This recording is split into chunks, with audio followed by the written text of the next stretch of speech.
Nakushukuru sana Mheshimiwa Spika. Kwa niaba ya Mheshimiwa Waziri wa Mifugo na Uvuvi, naomba nijibu swali la Mheshimiwa Mariam Azan Mwinyi kama ifuatavyo.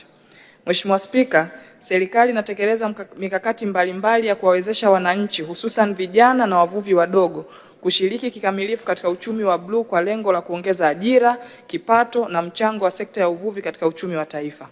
Mheshimiwa Spika, serikali inaendelea kutekeleza programu ya Jenga Kesho Iliyo Bora ambapo kwa mwaka wa fedha 2025/26 wizara imepokea kiasi cha shilingi bilioni 30.7, yani shilingi bilioni 25.9 katika uvuvi na shilingi bilioni 4.75 katika mifugo kwa ajili ya kuwawezesha wavuvi wadogo pamoja na vijana katika maeneo mbalimbali hapa nchini.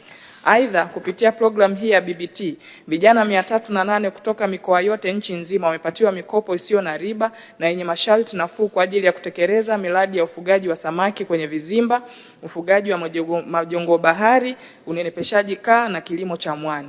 Mheshimiwa Spika, serikali kwa kushirikiana na Benki ya Maendeleo ya Kilimo Tanzania TADB inaendelea kutekeleza zoezi la utoaji wa mikopo isiyo na riba na yenye masharti nafuu kwa wavuvi wadogo wakiwemo vijana kwa kuwawezesha kupata nyenzo za uvuvi vikiwemo boti za kisasa pamoja na nyavu za uvuvi. Mheshimiwa Spika, naomba kuwasilisha. Mheshimiwa Mariam.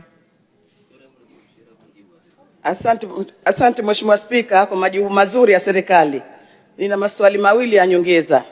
Je, serikali inashirikiana vipi na sekta binafsi na mashirika yasiyokuwa ya kiserikali ili kuongeza fursa kwa wanawake katika uchumi bluu? Swali la pili. Je, ni vigezo gani vinatumika kupima mafanikio ya wananchi wanaoshiriki katika uchumi wa bluu? Mheshimiwa Waziri. Nakushukuru sana Mheshimiwa Spika. Nimpongeze sana Mheshimiwa Mariam Azan Mwinyi kwanza kwa kuaminiwa na wanawake waliompa ridhaa ya kuwemo bungeni hapa, lakini kwa kuendelea kupambana kwa maslahi mapana ya wanawake hao. Mheshimiwa Spika, katika swali lake la kwanza, nia na madhumuni ya sekta ya serikali yetu ya Daktari Samia Suluhu Hassan, serikali ya awamu ya 6 na maelekezo mahususi ya Mheshimiwa Rais ni kwamba tuendelee kuziwezesha na kuzilea sekta binafsi na mashirika yasiyo ya kiserikali na kushirikiana nayo kwa karibu sana katika sekta zetu. Na sisi katika Wizara ya Mifugo na Uvuvi hatuko nyuma. Katika sekta yetu ya uvuvi tunaendelea kuhakikisha kwamba tunazisogeza sekta binafsi na taasisi zetu za kifedha hasa mabenki, lakini kuendelea kuwapunguzia vikwazo mbalimbali katika utendaji wao wa kazi ili kuhakikisha kwamba tunawanyanyua na kuwapa fursa nyingi zaidi hasa wanawake ili kuhakikisha kwamba wananyanyua uchumi wao na kushiriki katika sekta yetu ya uvuvi. Lakini pia Mheshimiwa Spika, katika swali lake la pili la vigezo gani tunatumia ili kupima maendeleo au upandaji wa sekta yetu ya uvuvi katika makundi haya maalum.